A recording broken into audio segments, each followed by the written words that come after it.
Hello guys, programme में चलो guys. यूपीडब्ल्यूएससी PT exam के लिए अंकित भाटी सर के प्रैक्टिस सेट यहाँ पे हम करा रहे थे दोस्तों। ये दूसरा प्रैक्टिस सेट है, एक हमने डाला था तो देखिएगा, उसको भी आप जाकर जरूर देखिएगा। तो चलिए शुरू कर लेते हैं।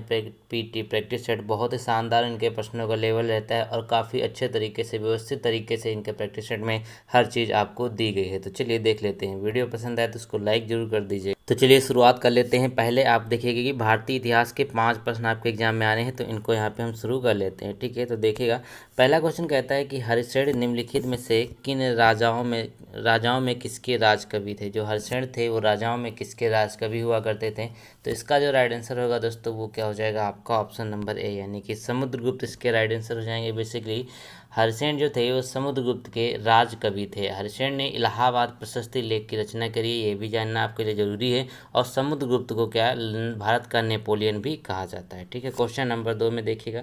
तो कहते हैं नगरों का क्रमिक पतन किस काल की एक महत्वपूर्ण विशेषता थी। ठीक है, कौन से काल की एक महत्वपूर्ण विशेषता थी कि वहाँ पे नगरों का जो क्रमिक पतन है वो हो रहा था। तो याद रखेंगे, ये हो जाएगा आपका ऑप्शन नंबर बी बिल्कुल सही, यानी कि गुप्त काल। गुप्त काल में जैसे मथुरा जैसे प्रमुख नगर भी क्रमिक पतन की ओर अग्रसर हुए, ये चीज़ें भी आपको जानना जरूरी है। क्वेश्चन नंबर अगला देखिएगा। तो कहते हैं यहाँ पर कि कौटिल्य का अर्थशास्त्र जो है वो किससे संबंधित है। ठीक है, कौटिल्य का जो अर्थशास्त्र है वो किससे संबंधित हो जाएगा। तो याद रखेंगे 3 का जो राइट आंसर है वो तो बहुत ही आसान हो जाएगा। बेसिकली ये आपका राजनीतिक, ठीक है, राजनीतिक जीवन को दर्शाता है। ठीक है, क्या हो जाएगा आपका, ये राजनीतिक शास्त्र एक महत्वपूर्ण जो आपका अर्थशास्त्र के लिए है। ठीक है, तो याद रखेंगे आपका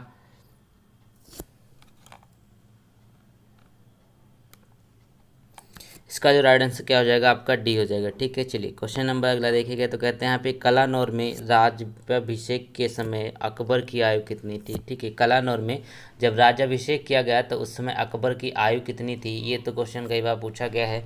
तो 4 का जो बेसिकली राइट आंसर हो जाएगा वो आपको बताना है। ठीक है, तो यहाँ पर देखिएगा इसकी जो आयु थी वो कितने थी। 4 का राइट आंसर क्या हो जाएगा वो होगा आपके लिए यहाँ पर सी वाला। ठीक है, यानी कि ऑप्शन नंबर सी, 13 साल की उम्र में अकबर का राज्याभिषेक किया गया था। क्वेश्चन नंबर 5 में देखिए हिस्ट्री का, कहते हैं होली त्यौहार के सार्वजनिक उत्सव में भाग लेने वाला दिल्ली का प्रथम सुल्तान कौन था। ठीक है, होली त्यौहार हो या कोई भी त्यौहार होते थे तो वो सार्वजनिक रूप में भाग लेता था, तो वो कौन था, वो था मोहम्मद बिन तुगलक, जो दिल्ली का प्रथम सुल्तान था। ठीक, वह हिंदुओं के द्वारा जितने भी त्यौहार होते थे उसमें शामिल होता था और बढ़िया से उसको सेलिब्रेट भी करता था। क्या हो जाएगा, मोहम्मद बिन तुगलक इसका राइट आंसर हो जाएगा। ऑप्शन नंबर यहाँ पे सी एकदम सही है। क्वेश्चन नंबर अगली ओर चलते हैं। तो आप देखिए भारतीय राष्ट्रीय आंदोलन के आपके 5 क्वेश्चन एग्जाम में आने हैं, इनको जल्दी से देखें। तो कहते हैं कांग्रेस का जो प्रथम विभाजन है ना वो कब हुआ था। ठीक है, अब कांग्रेस की स्थापना कब हुई थी, 1885 में हुई थी, सभी को पता है। ए वो ह्यूम के द्वारा इसको कराया गया था। तो 6 का जो राइट आंसर है दोस्तों वो हो जाएगा यहाँ पर 1907 में जो यहाँ पर अधिवेशन हुआ था। ठीक है, 1907 में, जिसको सूरत अधिवेशन अधिवेशन के नाम से जाना जाता है, रास बिहारी बोस ने उसकी अध्यक्षता करी थी। तो उस समय इसका प्रथम विभाजन हुआ था। ठीक है, चलिए क्वेश्चन नंबर 7 में देखिएगा। तो कहते हैं अमृत बाजार पत्रिका के संपादक कौन है। ठीक है, एक पत्रिका है जिसका नाम है अमृत बाजार। तो अमृत बाजार पत्रिका के जो संपादक हैं वो कौन से हो जाएंगे, तो इसका याद रखेंगे शिशिर कुमार घोष, यानी कि ऑप्शन नंबर बी बिल्कुल सही हो जाएगा, शिशिर कुमार। तो यहाँ पे देखिए 20 फरवरी 1868 को हुआ था इस पत्रिका का जो प्रकाशन हुआ था। ठीक है, शिशिर कुमार घोष और मोतीलाल घोष दोनों लोगों ने की थी, इसमें आपको शिशिर कुमार घोष राइट आंसर हो जाएगा। क्वेश्चन नंबर अगला देखिए। तो कहते हैं बारदोली सत्याग्रह कब हुआ था। ठीक है, एक सत्याग्रह है बारदोली सत्याग्रह।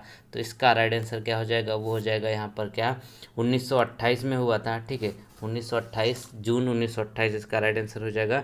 अब इससे संबंधित व्यक्ति जो कौन थे वो थे सरदार पटेल। कौन थे, सरदार पटेल, याद रखेंगे। इसी में इनको सरदार की उपाधि भी दी गई थी।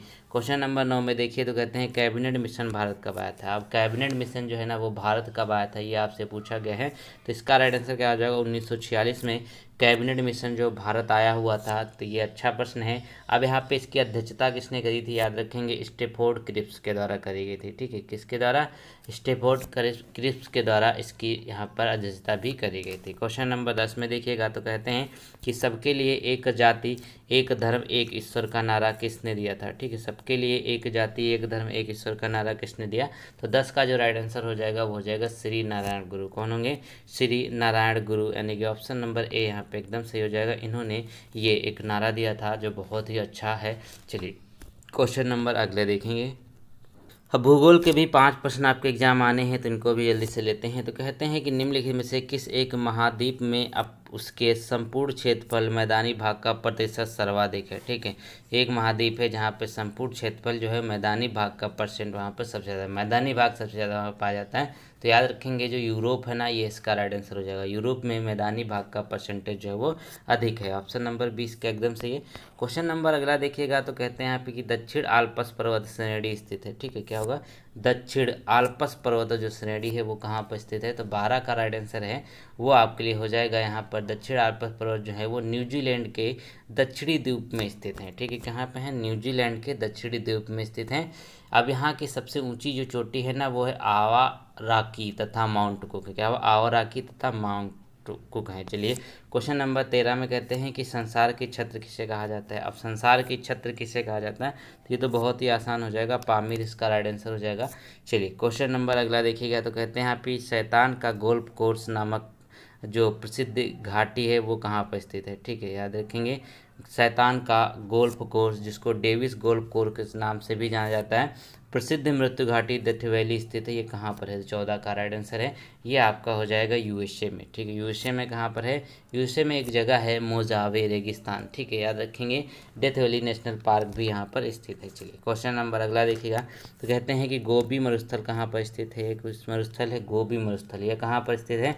तो ये देखें बेसिकली इसका जो स्थान है वो मंगोलिया है, लेकिन इसका कुछ भाग जो है चीन में भी, जैसे उत्तरी चीन में है। तो दक्षिण मंगोलिया इसका राइट आंसर हो जाएगा। मंगोलिया बेसिकली यहाँ पर इसका राइट आंसर, मंगोलिया में इसका ज़्यादा पार्ट है इसीलिए कहा जाता है। यह मरुस्थल जो अल्टाई पर्वत से घिरा हुआ, किस पर्वत से? एक पर्वत है अल्टाई पर्वत। ठीक है, इससे ये घिरा हुआ है। चलिए क्वेश्चन नंबर अगला देखिएगा। अब यहाँ पे भारतीय अर्थव्यवस्था यानी इकोनॉमिक्स के 5 प्रश्न हैं। तो कहते हैं कि दुग्ध उत्पादन के मामले में संसार में पहला स्थान किस देश का है। ठीक है, अब दुग्ध उत्पादन में सबसे ज़्यादा हिस्सेदारी किसकी है पूरे विश्व में? तो हो जाएगा इंडिया की। इंडिया की हिस्सेदारी है अगर बात करते हैं टोटल, तो टोटल 22% की हिस्सेदारी रखता है भारत। कितना? टोटल 22% की हिस्सेदारी रखता है। सेकेंड नंबर पे क्या आता है? चाइना आता है, याद रखेंगे। चलिए क्वेश्चन नंबर अगला देखिएगा। अगले में यहाँ पे कहते हैं कि स्वतंत्र भारत का पहला बजट कब प्रस्तुत किया गया। ठीक है, बजट जो है ना पहला कब प्रस्तुत किया गया ये आपको बताना है। तो 17 का राइट आंसर क्या हो जाएगा? ये हो जाएगा आपका 26 नवंबर 1947 को आर के षणमुख के द्वारा यहाँ पर ये षणमुख शेट्टी जो है इनके द्वारा इस बजट को पेश किया गया था 1947, इसका राइट आंसर हो जाएगा।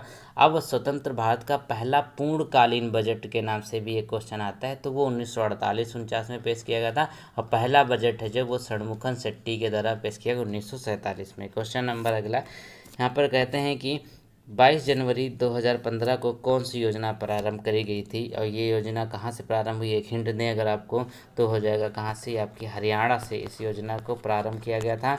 तो इसका जो राइट आंसर हो जाएगा ऑप्शन नंबर 18 का हो जाएगा बी, यानी कि बेटी बचाओ बेटी पढ़ाओ इसका राइट आंसर है।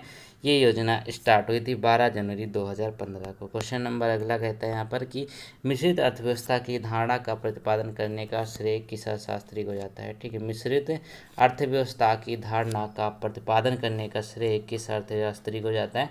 तो 19 का जो राइट आंसर है वो क्या हो जाएगा आपके लिए?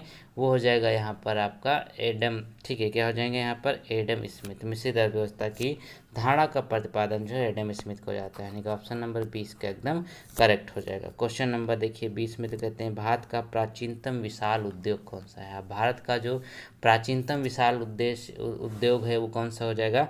वो तो सभी को पता है, ये होगा आपका सूती वस्त्र उद्योग। सूती कपड़ा उद्योग भी कह सकते हैं, सूती वस्त्र उद्योग। तो इसमें बेसिकली हुआ क्या, पहला आधुनिक सूती वस्त्र जो है 1854 में, ठीक है 1854 में मुंबई में कावसी डाबर द्वारा स्थापित किया गया था। ठीक है, मुंबई में सबसे पहले स्थापित हुआ था 1854 में। उसके बाद है कि ये क्वेश्चन और देख लेते हैं। तो क्या होगा, भारत में सबसे पहला लोहा इस्पात उद्योग कब 1874 में कुल्टी में स्थापित किया गया था। तो ये याद रखेंगे। अब भारत के जूट उद्योग का विश्व में प्रथम स्थान है और पहली जो इसका कारखाना भी मिल स्थापित किया गया 1859 में स्थापित करी थी कलकत्ता के नज़दीक रिसरा नामक स्थान पर। ये जूट की बात कर रहे हैं। चलिए क्वेश्चन नंबर अब देखिए यहाँ पे अगले।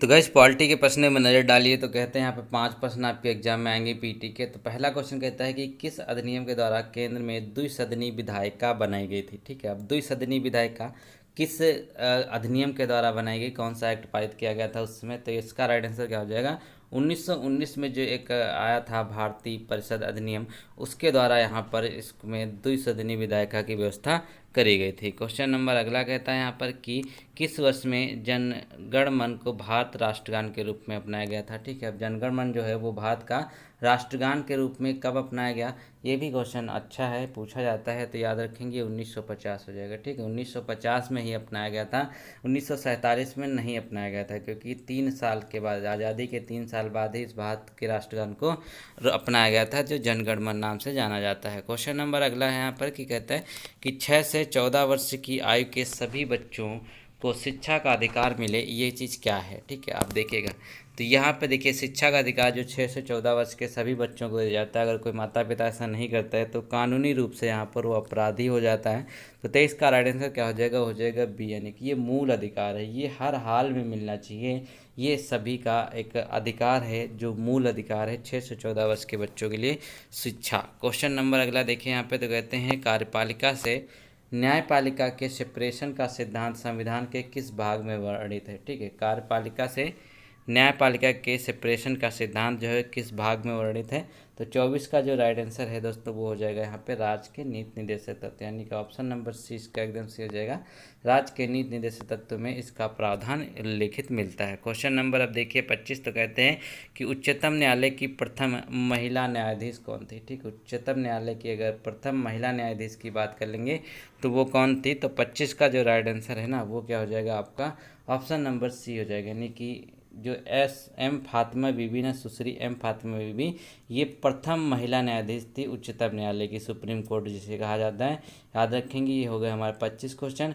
अब चलते हैं अगले क्वेश्चन की तरफ, यानी कि अब साइंस के भी 5 क्वेश्चन आपके पीटी एग्जाम में आने हैं।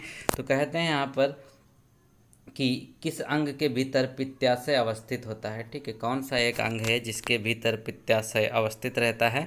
तो 26 का जो राइट आंसर है ना वो हो जाएगा यहाँ पे यकृत। ठीक, यकृत के भीतर पित्ताशय अवस्थित रहता है और पित्ताशय के द्वारा पित्त रस छोड़ा जाता है। और पित्ताशय जो है ना बेसिक नेचर होता है, यानी कि वो क्षारीय होता है, ये भी ध्यान रखिएगा। क्वेश्चन नंबर अब देखिए 27 में, तो कहते हैं एंजाइम जो है वो सहायक होते हैं, जो बेसिकली एंजाइम है ना सहायक होते हैं। तो किसमें सहायक होते हैं, एंजाइम जो होते हैं वो भोजन के पाचन में सहायक होते हैं। किसमें, भोजन के पाचन में एंजाइम सहायक होते हैं।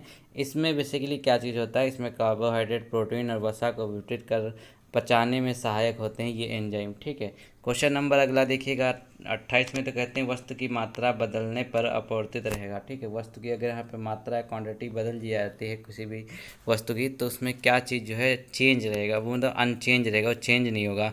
तो इसका राइट आंसर क्या हो जाएगा 28 का, वो हो जाएगा इसका घनत्व। ठीक है, जो आपका डेंसिटी होता है वो कभी भी चेंज नहीं होगा किसी भी यहाँ पे अगर बात करते हैं किसी भी मास की, किसी भी वस्तु की। चलिए क्वेश्चन नंबर आप यहाँ पर 29 में देखिए, तो कहते हैं सर्वप्रथम मानव ने किस धातु का उपयोग किया था। सबसे पहले अगर बात करें कौन सी धातु का प्रयोग किया गया, तो याद रखेंगे सबसे पहले यहाँ पे तांबा थे। ठीक है, तांबा सबसे पहले मानव ने उपयोग किया था। तो आपने इसको हड़प्पा सभ्यता में पढ़ रखा होगा। ठीक है, और इस समय की अगर बात कर लेते हैं, तांबा जो है ना ये दूसरी सबसे ज़्यादा उपयोग की जाने वाली धातु है, पहले पे लोहा है। क्वेश्चन नंबर 30 कहता है कि किस अंग के माध्यम से मछली सांस लेती हैं। तो कौन सा अंग है वो जिसके माध्यम से मछली सांस लेती हैं। तो ये तो बहुत ही आसान है, वो क्या हो जाएगा आपका 30 का राइट आंसर होगा, वो होगा यहाँ पर गलफड़ों से सांस लेती है, यानी कि ऑप्शन नंबर सी इसका एकदम सही हो जाएगा। ठीक है, अगर यहाँ पे मेढक से पूछता तो मेढक क्या होता है, मेढक त्वचा और फेफड़े दोनों से सांस लेता है। क्या होता है, मेढक स्किन और यहाँ पे जो आपका लंग से दोनों से सांस लेता है, लेकिन जो मछली होती है सिर्फ गिल से या फिर कलफड़ों से सांस लेती है। तो चलिए हमारे हो गए साइंस के भी खत्म क्वेश्चन। अब क्या आएगा हमारा अंक गणित के आपके 5 प्रश्न आने एग्जाम में, तो इनको देख लेते हैं। तो पहला क्वेश्चन यहाँ पे देखिएगा सरलीकरण से है या फिर कहते हैं सिंप्लीफिकेशन से।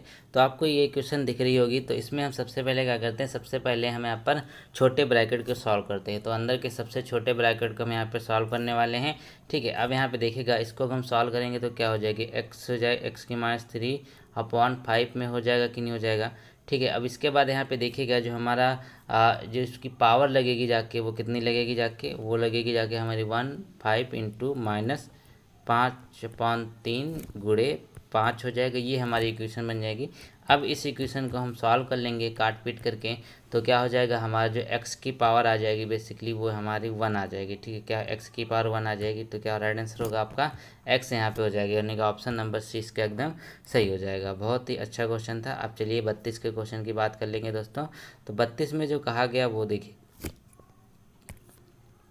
तो इसमें कहते हैं किसी संख्या का 1/5 उसी संख्या के 1/7 से 10 अधिक है। तो ठीक है, ये तो बेसिकली यहाँ पे बहुत आसान, इसको 100 मान के भी कर सकते हैं, मतलब कोई ऑप्शन से भी कर सकते हैं। तो हम क्यों x मान के करते हैं, तो किसी संख्या का 1/5, तो मान लेते हैं x का 1/5, तो क्या x/5 हो सकता है कि नहीं हो सकता है, क्योंकि देखिए यहाँ पे x का 1/5, ठीक है, तो इसको x/5 भी लिखा जा सकता है। ठीक है, तो चलिए x का यहाँ पे किसी संख्या का 1/5, तो x का 1/5 हमने मान लिया। फिर कहते हैं उसी संख्या के 1/7 से 10 अधिक है। ठीक है, अब यहाँ पे देखिए 1/7 से 10 अधिक है। ठीक है, तो यहाँ पे 10 बराबर हो जाएगा, क्योंकि 10 अधिक है, तो हमारी ये इक्वेशन बन गई। अब इसका एलसीएम ले लेंगे, तो नीचे क्या होगा 35 आ जाएगा, ऊपर क्या हो जाएगा 7x हो जाएगा, यहाँ पे -5x हो जाएगा, इक्वल टू में 10 हो जाएगा। ठीक है, ये हमारी इक्वेशन होगी। इसको और सॉल्व करेंगे, तो और सॉल्व करेंगे तो क्या हो जाएगा 35 × 10 हो जाएगा, अपॉन में 2 हो जाएगा।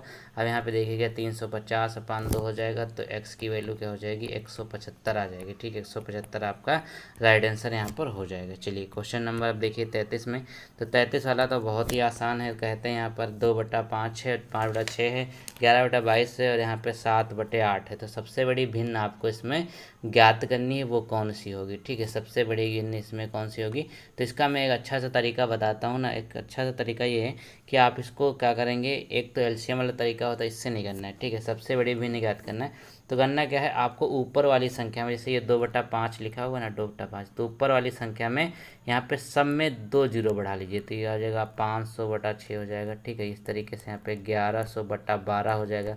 तो इससे होगा क्या ना, इससे जब आप काटेंगे ना तो बहुत आसान से हो जाएगा, 5 चौको 20 हो जाएगा, तो ये ऊपर का इसका क्या आएगा 40 आ जाएगा। इसी तरीके 6 इसको काटेंगे। ठीक है, तो ये काट पीट के जिसकी भी संख्या जितनी बड़ी आएगी, सब में ऊपर 2 बढ़ाने से कोई जीरो जितना भी बढ़ा लें कोई फ़र्क नहीं पड़ेगा किसी पे। ठीक है, आप काट पीट के जिसकी भी ज़्यादा नंबर आएगा वही हो जाएगा, यानी कि आपका क्या हो जाएगा, तो सबसे बड़ी जो संख्या आएगी ना वो 11/12 आएगी। जब इसको काट पीट थोड़ा सा इसको आप सॉल्व कर लीजिएगा, आपका राइट आंसर आ जाएगा। तो इसमें आपको क्या होता है, भिन्न में आपको ऊपर जीरो बढ़ा लेना, काटने में आसान, ऐसे पॉइंट में चला जाता है ना। चलिए क्वेश्चन नंबर अगला कहता है कि 4 बहनों का औसत यहाँ पे आयु जो है 7 वर्ष दिया हुआ है। 4 बहनों का औसत आयु 7 वर्ष है, तो कुल कितने निकाल सकते हैं। ठीक है, 4 बहनों का है, तो 4 7 28, ये हमारी कुल आयु हो जाएगी कि नहीं हो जाएगी, बिल्कुल हो जाएगी, कुल आयु 28 आ जाएगी। ठीक है, अब कहते हैं माँ की आयु शामिल कर दी जाए तो औसत आयु 6 वर्ष बढ़ जाती है। तो माँ की आयु कितनी है, माँ की आयु जो है हमने मान लिया कि वो x थी। ठीक, x है, माँ की आयु x है। ठीक है, अब कहते हैं यहाँ पर कि उनकी जो 6 वर्ष औसत आयु बढ़ जाती है। ठीक है, 6 वर्ष औसत आयु बढ़ जाती है, तो मान लेते हैं कि अगर यहाँ पे देखिएगा इनकी माँ शामिल होंगी तो 28 में ही तो जुड़ेंगी, तो हो जाएंगे 28 + x इक्वल टू में क्या हो जाएगा 5 हो जाएगा यहाँ पर। ठीक है, और गुणे में क्या आ जाएगा यहाँ पे 7 और +6 हो जाएगा। ठीक है, 7 वर्ष ये थी, 6 वर्ष ये थी, तो 7 6 यहाँ पे 13 इसको कर सकते हैं कि नहीं कर सकते, बिल्कुल कर सकते हैं। अब यहाँ पे आ जाएगा 65 आ जाएगा, ये आपका 28 + x हो जाएगा। तो अब x इधर रख लेंगे, तो 65 में से 28 घट जाएगा जाके, तो कितना बच जाएगा यहाँ पर x की वैल्यू 37 साल आपका राइट आंसर हो जाएगा। ऑप्शन नंबर यहाँ पे बी x का एकदम सही हो जाएगा। चलिए क्वेश्चन नंबर यहाँ पे देखिए 35 कहता है कि 120 का 25% तथा 380 का 40% और 627 का x% जो है इसके बराबर है, ये यहाँ पे बोला गया है। तो सिंपल से क्या करना है, आप जो बोल रहे वही करना है। 125 का यहाँ पे 25/100 कर लेंगे। ठीक है, यहाँ पे फिर क्या करेंगे प्लस में 380 का 40% यहाँ पे अपॉन में 100 कर लेंगे। उसके बाद यहाँ पे क्या होगा 637 गुणा यहाँ पे x अपॉन में यहाँ पर क्या कर लेंगे, क्योंकि यहाँ पे दिया हुआ ना तो 100 इसको कर लेंगे। ठीक है, तो अब आप इसी क्वेश्चन को सॉल्व कर लेना है, सॉल्व कर लीजिए आराम से, 2/7 आ जाएगा। ऑप्शन नंबर ए यहाँ पे एकदम सही हो जाएगा। अब चलिए देखिए ग्राफ के हम क्वेश्चन है सबसे लास्ट में करेंगे, उससे पहले जो बाकी चीज़ें उनको देख लेते हैं। तो चलिए समान हिंदी की जो आपकी ग्रामर है उसके 5 क्वेश्चन आपके एग्जाम में देखने को मिलेंगे। तो कहते हैं पहला कि अतिथि का पर्यायवाची क्या होगा। ठीक है, जो अतिथि है ना इसका जो पर्यायवाची है वो क्या हो जाएगा, तो इसका तो राइट आंसर बहुत ही आसान है, क्योंकि अतिथि का मतलब क्या होता है यहाँ पर जो आपका ऑप्शन नंबर यहाँ पे 56 का जो दे रखा है ना कि आपका अभ्याकत बिल्कुल सही हो जाएगा। ठीक है, ये अभ्याकत जो है ये आपका राइट आंसर हो जाएगा। यहाँ पर अगर बात कर लेते हैं मधुकर की, तो ये किस चीज़ का होता है, ये भंवरा का पर्यायवाची होता है। ठीक है, उसी तरीके से यहाँ पे नारायण की बात कर लेते हैं तो ये विष्णु का यहाँ पे होता है। ठीक है, याद रखेंगे। चलिए क्वेश्चन नंबर अगला देखिए, तो कहते हैं जिसका मन व ध्यान दूसरी तरफ हो। ठीक है, जिसका मन व ध्यान दूसरी तरफ हो तो उसके लिए कौन सा एक शब्द यूज किया जाता है, तो इसका राइट आंसर क्या हो जाएगा, अन्यमनस्क। क्या होगा, ऑप्शन नंबर डी क्या रहेगा, क्या आपका अन्यमनस्क इसका राइट आंसर हो जाएगा। क्वेश्चन नंबर 58 देखिए, तो कहते हैं निम्नलिखित में से पुल्लिंग को पहचानना है। अब 58 में कहते हैं पुल्लिंग को आपको पहचानना है, तो देखिएगा क्या होता है, खटमल होता है, बाकी मई जो है वो होती है, जनवरी होती है, पृथ्वी होती है, तो खटमल होता है, तो क्या मतलब पता चल रहा है कि ये आपका पुल्लिंग है। क्वेश्चन नंबर अगला यहाँ पर कि शंकर में समश्रुत भिन्नार्थक शब्द है। ठीक है, शंकर का मतलब, इस वाले शंकर का मतलब क्या होता है। ठीक है, तो देखिएगा यहाँ पर इस वाले शंकर का मतलब क्या होता है और इस वाले शंकर का मतलब क्या होता है। तो इस वाले शंकर का मतलब होता है मिश्रित, और इसका यहाँ पे होता है भगवान, यानी कि भगवान शिव से। ठीक है, मिश्रित और शिव इसका राइट आंसर हो जाएगा। क्वेश्चन नंबर 60 देखिए, तो कहते हैं माटी की मूर्तें किसकी रचना है। ठीक है, माटी की मूर्तें यह किसकी रचना है, तो याद रखेंगे ये जो है आपकी राम वृक्ष बेनीपुरी की है। किसकी, राम वृक्ष बेनीपुरी की है माटी की मूर्तें। तो यह होगा ऑप्शन नंबर 20 का एकदम सही हो जाएगा। अब चलिए अगले क्वेश्चन की तरफ चलें। तो देखिए आप टेंशन मत लीजिएगा, 100 के 100 क्वेश्चन हम आपको कराएंगे। तो उससे पहले क्या है, जो आपका पैसेज जो है यहाँ पे ग्राफ के क्वेश्चन, उससे पहले यहाँ पे समान जागरूकता यानी कि जीएस का जो आपका जनरल अवेयरनेस का क्वेश्चन है वो 10 नंबर का आपका आना है, तो उसको हम देख लेते हैं। तो कहते हैं यहाँ पे कि वर्तमान में संयुक्त राष्ट्र संघ के महासचिव कौन है। ठीक है, जो वर्तमान की बात कर लेते हैं, ये कहते हैं संयुक्त राष्ट्र के महासचिव कौन से हो जाएंगे, तो इसका जो राइट आंसर हो जाएगा वो कहेंगे एंटोनियो गुटेरेस। क्या, ठीक है। चलिए क्वेश्चन नंबर अगला कहते हैं यहाँ पे फ्रेंड्स ऑफ द अर्थ का मुख्यालय कहाँ पे, कहते हैं जब फ्रेंड्स ऑफ द अर्थ का मुख्यालय है वो कहाँ पर स्थित है, तो इसका राइट आंसर क्या हो जाएगा, 82 का, वो हो जाएगा यहाँ पर आपका बी, यानी कि सैन फ्रांसिस्को में स्थित है। क्वेश्चन नंबर अगला देखिए, तो कहते हैं भारत की पहली बोलती फिल्म कौन सी थी। ठीक है, भारत की जो पहली बोलती फिल्म है वो कौन सी हो जाएगी, तो 83 का राइट आंसर क्या हो जाएगा, आला मारा। सभी को पता है कि आला मारा जो मूवी है ये भारत की सबसे पहली बोलती फिल्म है, यानी कि उससे पहले जो राजा हरिश्चंद्र बनी थी ना, वो क्या थी, वो मूक फिल्म थी, उसमें मतलब कोई बोल नहीं रहा था। ठीक है, ये आपकी राजा हरिश्चंद्र मूवी थी। आला महाराज जो सबसे पहले बोलती हुई फिल्म बनी थी। क्वेश्चन नंबर अगला है कि लच्छू महाराज का संबंध किस नृत्य से है। ठीक है, लच्छू महाराज का संबंध जो है वो किस नृत्य से, अभी हाल ही में इनकी मृत्यु हो गई है, तो 84 का राइट आंसर क्या हो जाएगा, वो हो जाएगा कथक की। ठीक है, अपने यूपी का ही रहता है कथक, शास्त्रीय नृत्य है। क्वेश्चन नंबर अगला देखिएगा, तो कहते हैं यहाँ पे कि भारतीय निर्यात ऋण गारंटी निगम की स्थापना कब करी गई। ठीक है, भारतीय निर्यात ऋण गारंटी निगम की स्थापना कब करी गई है, तो इसका जो राइट आंसर हो जाएगा 85 का, वो होगा यहाँ पर आपके लिए 1857 में। क्या होगा, 1857 इसका राइट आंसर हो जाएगा। इसमें इसकी क्या करेगी, स्थापना करेगी भारतीय निर्यात ऋण गारंटी निगम की। ठीक है, क्वेश्चन नंबर अगला देखिएगा, तो कहते हैं होरी हब्बा किस राज्य में आयोजित किया जाता है। ठीक है, क्या कहता है, होरी हब्बा किस राज्य में आयोजित किया जाता है, तो इसका राइट आंसर क्या हो जाएगा आपका, वो आपको बताना है। तो 86 में देखिए वो हो जाएगा आपका सी, यानी कि आपका कर्नाटक इसका राइट आंसर हो जाएगा। ठीक है, क्वेश्चन नंबर अगला यहाँ पे कि भारत में राष्ट्रीय एकता दिवस कब मनाया जाता है। ठीक है, यहाँ पे 87 में देखिए कि भारतीय में राष्ट्रीय एकता दिवस कब मनाया जाता है, तो हो जाएगा 31 अक्टूबर को। ठीक है, राष्ट्रीय एकता दिवस 31 अक्टूबर को मनाया जाता है। क्वेश्चन नंबर 88 में देखिए कहते हैं कि भारत का सबसे बड़ा म्यूजियम कौन सा है। ठीक है, भारत का सबसे बड़ा जो म्यूजियम है वो कौन सा हो जाएगा, तो 88 का राइट आंसर होगा आपका इंडियन म्यूजियम। कौन सा, इंडियन म्यूजियम जो है ये भारत का सबसे बड़ा म्यूजियम है। क्वेश्चन नंबर अगला देखिए, तो कहते हैं यहाँ पे भारत में लोक अदालत का आयोजन करने वाला कौन सा है। ठीक है, भारत में जो लोक अदालत है ना, उसका आयोजन करने वाला जो कौन सा राज्य है, तो याद रखेंगे 89 का राइट आंसर हो जाएगा आपका डी, यानी कि गुजरात इसका राइट आंसर होगा। क्वेश्चन नंबर अगला देखिए, तो कहते हैं सर्व और वाली शब्द किस खेल से जुड़े हुए हैं। ठीक है, सर्व और वाली शब्द जो हैं वो किस खेल से जुड़े हुए हैं, तो 90 का जो राइट आंसर है वो आपका हो जाएगा यहाँ पे टेनिस से। किससे, टेनिस से ये जुड़े हुए हैं। आपका ऑप्शन नंबर ए यहाँ पे एकदम सही हो जाएगा। अब 10 क्वेश्चन आपके करंट अफेयर के आने हैं, इनको भी देख लेते हैं। करंट अफेयर बहुत इंपॉर्टेंट है, आप लोग अच्छे से इसके पढ़ के जाइएगा। तो कहते हैं विश्व का पहला कृत्रिम ऊर्जा द्वीप कहाँ पर स्थित है, स्थापित किया गया। ठीक है, पहला कृत्रिम ऊर्जा द्वीप जो है वो कहाँ पर स्थापित किया गया। तो 91 का राइट आंसर हो जाएगा यहाँ पर आपका उत्तरी सागर में। ठीक है, विश्व का पहला कृत्रिम ऊर्जा द्वीप जो है वो उत्तरी सागर में स्थापित किया गया। क्वेश्चन नंबर अगला देखिए, तो कहते हैं भारत की पहली भूतापी विद्युत परियोजना कहाँ स्थापित की जाएगी। ठीक है, भूतापी विद्युत परियोजना जो है वो कहाँ पर स्थापित करी जा रही है, वो स्थापित करी जा रही है लद्दाख में, यानी कि ऑप्शन नंबर 20 का एकदम सही हो जाएगा। ठीक है, अगले क्वेश्चन चलते हैं। अगले क्वेश्चन की बात कर लीजिए, तो कहते हैं कि हाल ही में आर्द्र भूमि संरक्षण एवं प्रबंधन केंद्र की स्थापना कहाँ पर करी गई। ठीक है, हाल ही में आर्द्र भूमि संरक्षण एवं प्रबंधन केंद्र की स्थापना कहाँ पर करी गई।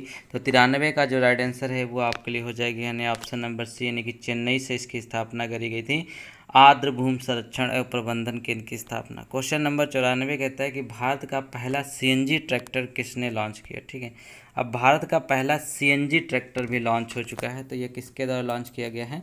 तो 94 का राइट आंसर है आपका हो जाएगा नितिन गडकरी। ठीक है, और नितिन गडकरी के द्वारा भारत का पहला सीएनजी ट्रैक्टर लॉन्च किया गया। क्वेश्चन नंबर अगला है कि हाल ही में किस राज्य में अवैज्ञानिक व अनियमित खनन रोकने हेतु निगरानी समिति का गठन किया गया। ठीक है, एक खनन को रोकने के लिए निगरानी समिति का गठन किया गया, वो आपको बताना है। तो 95 का राइट आंसर क्या हो जाएगा, मेघालय इसका राइट आंसर है। क्वेश्चन नंबर अगला है कि विलुप्त मंदारिन बत्तख को आसाम के किस झील में देखा गया।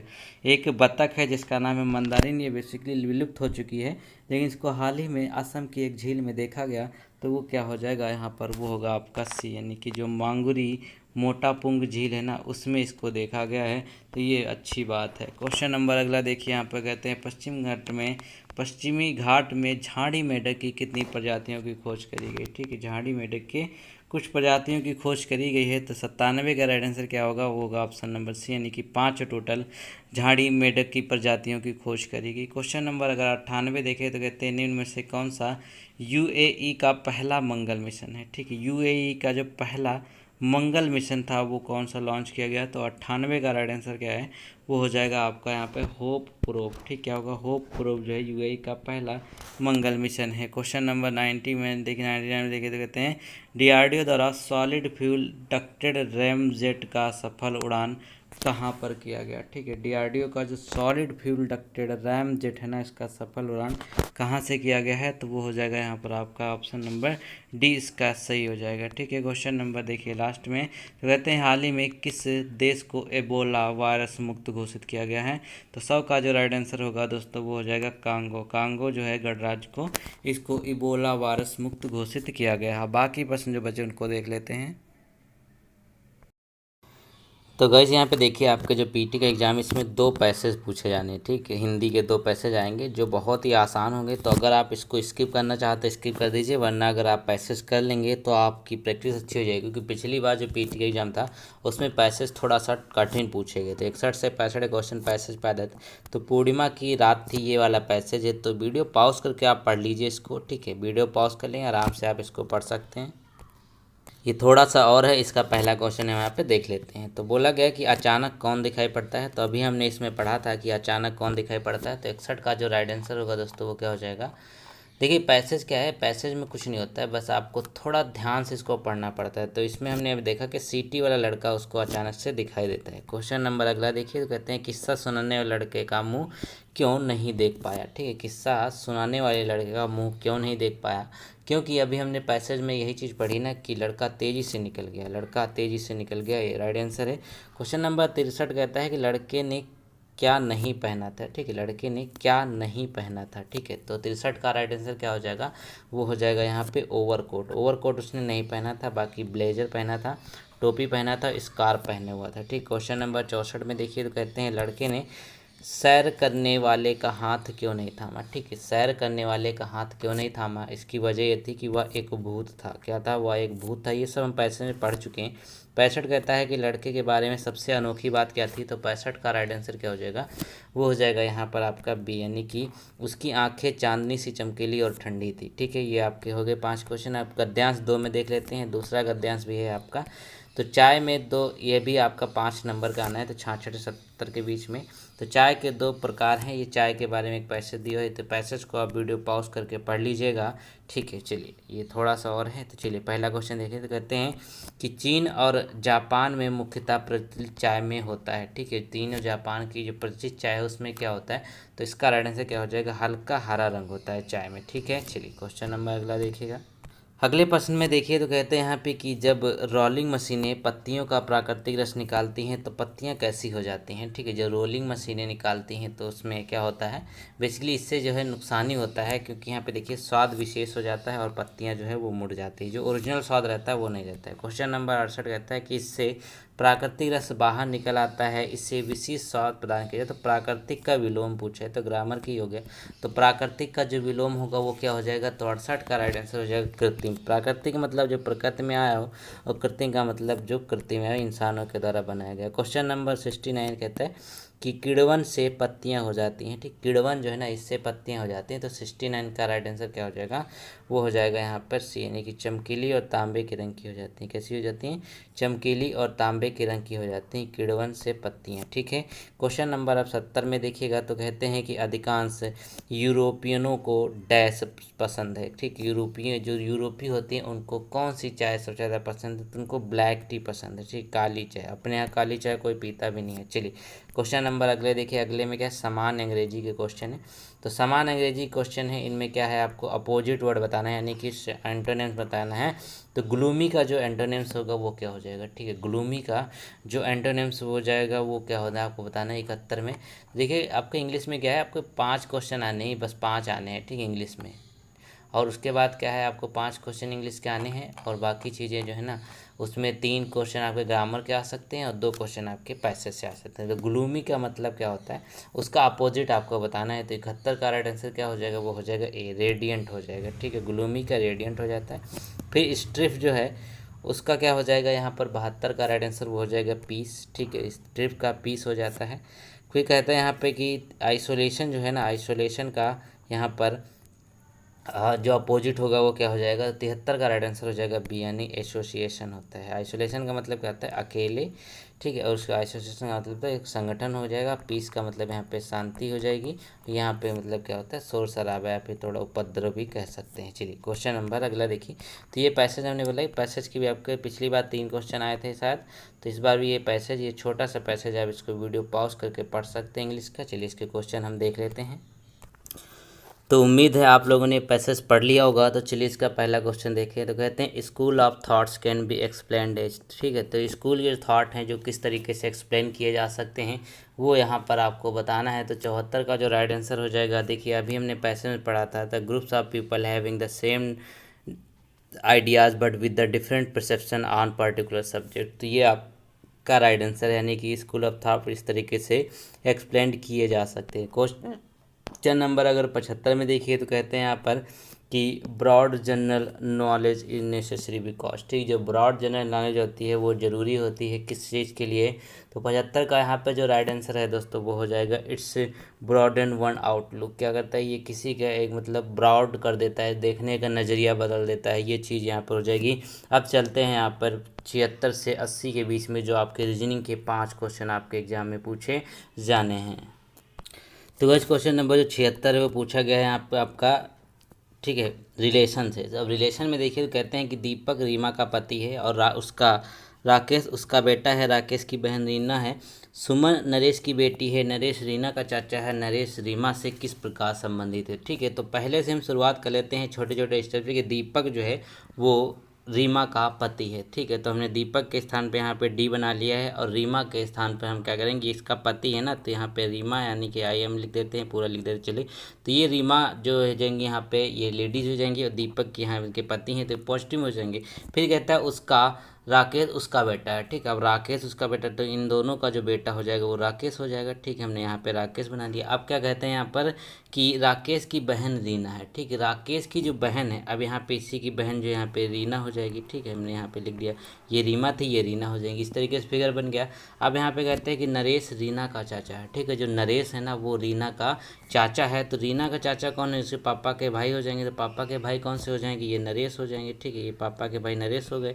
अब यहाँ पे आगे क्या कहता है कि नरेश रीमा से किस प्रकार संबंधित है। अब नरेश जो है वो रीमा से किस प्रकार संबंधित हैं, तो आप देख सकते हैं कि ये नरेश जो है ये रीमा से किस प्रकार से संबंधित हैं। तो इसका जो राइट आंसर हो जाएगा, सिंपल सी बात है, वो हो जाएगा यहाँ पर क्या, आपके चाचा हो जाएंगे, यानी ऑप्शन नंबर सी इसका एकदम सही हो जाएगा। ठीक है, चलिए क्वेश्चन नंबर अगला देखिएगा यहाँ पर। तो कहते हैं कि भारत में 5 तेल रिफाइनरी ABCDE इनमें से कौन सी कंपनी का उत्पादन सबसे ज़्यादा है। तो ए का उत्पादन यहाँ पे डी से कम है परंतु सी से अधिक है। ठीक है, यहाँ पे कहते हैं कि ए का उत्पादन जो है वो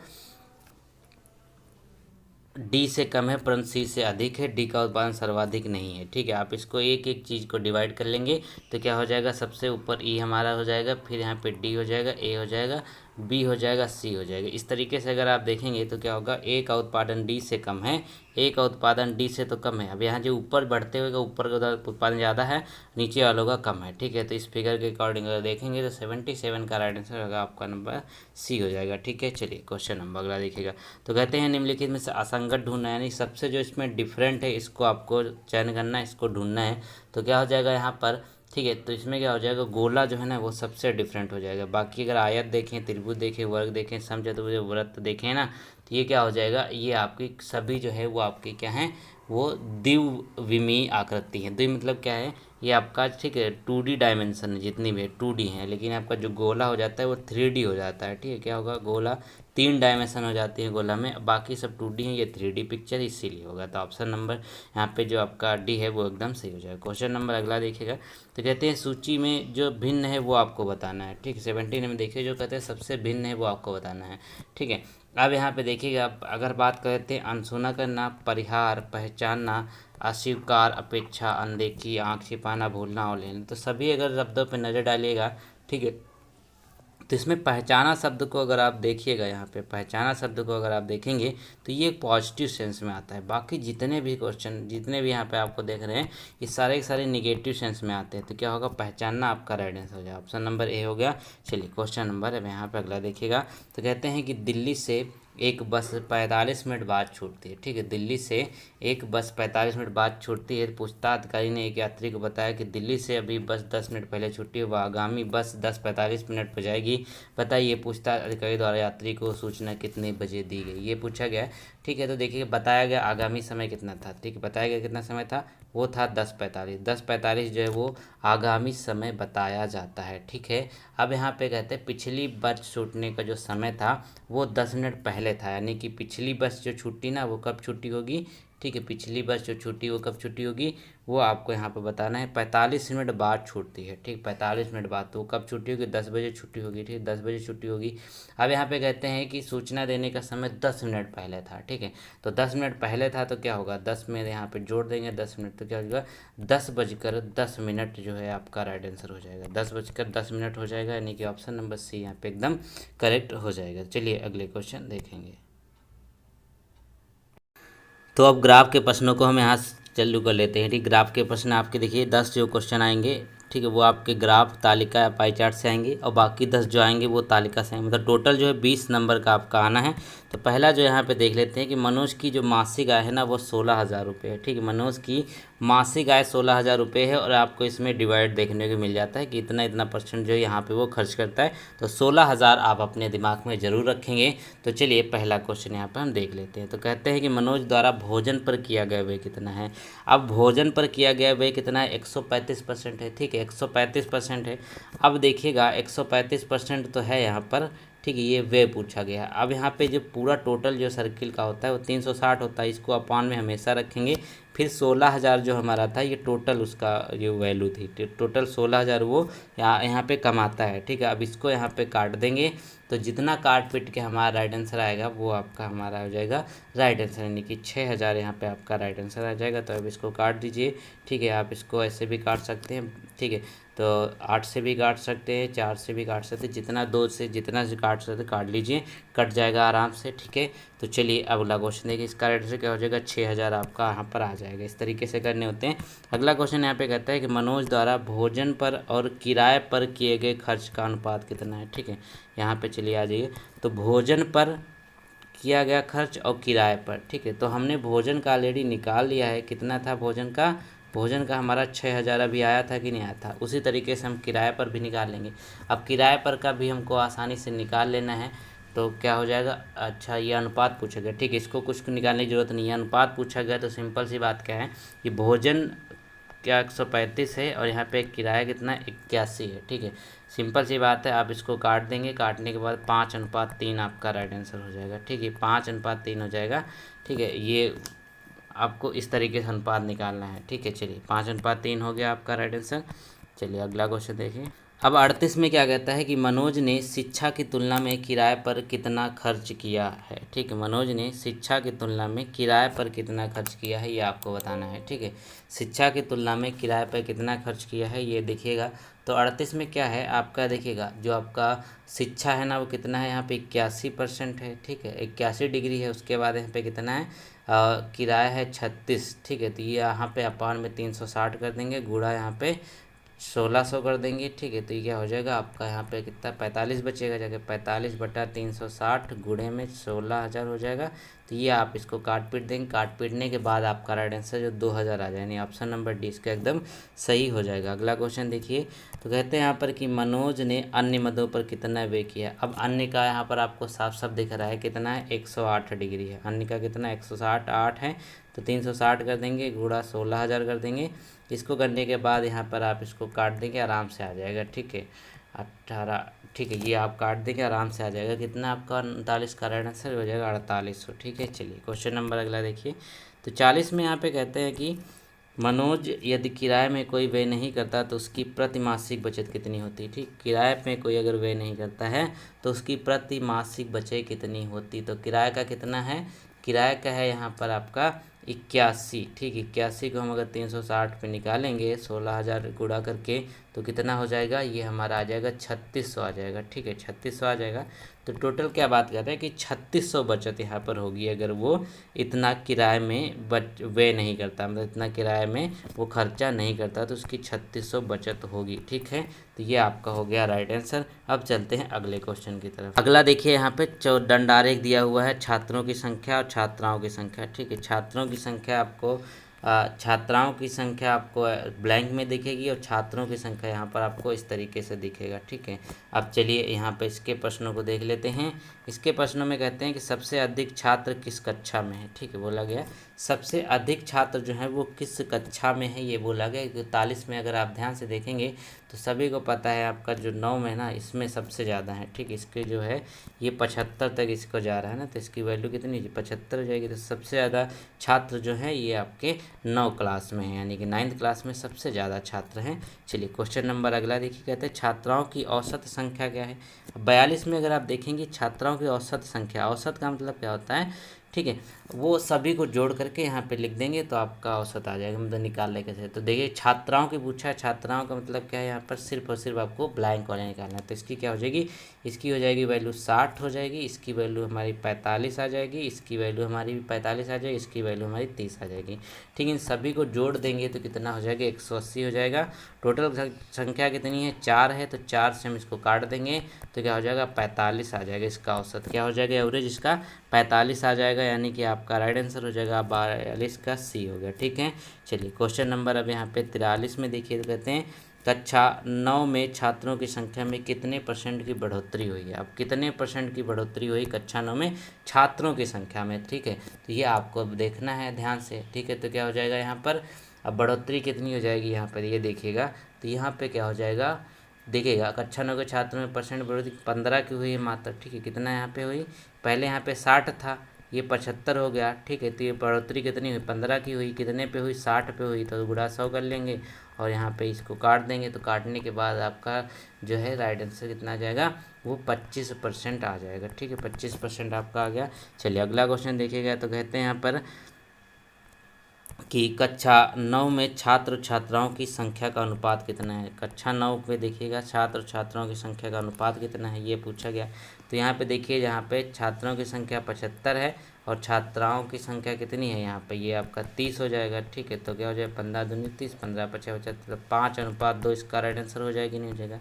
5:2 इसका राइट आंसर हो गया, बिल्कुल सही बात है। चलिए, ये हो गया 5:2। अब चलिए लास्ट क्वेश्चन देखिए, तो कहते हैं यहाँ पर कि कक्षा 8 में छात्राओं की संख्या कितनी है। ठीक है, कक्षा 8 में छात्राओं की संख्या कितनी है, तो सभी को पता है छात्राएं यहाँ पे ब्लैंक वाले में है, तो क्या हो जाएगा यहाँ पे 45 है। तो 45 आपका राइट आंसर हो जाएगा कि नहीं हो जाएगा, बिल्कुल हो जाएगा। यानी कक्षा आप जो 8 है उसमें छात्राओं की संख्या कितनी 45 हो जाएगी। तो यहाँ पे देखिए बहुत अच्छा आसान थे, ज़्यादा कठिन भी क्वेश्चन यहाँ पे नहीं थे। तो चलिए अब अगले क्वेश्चन देखेंगे।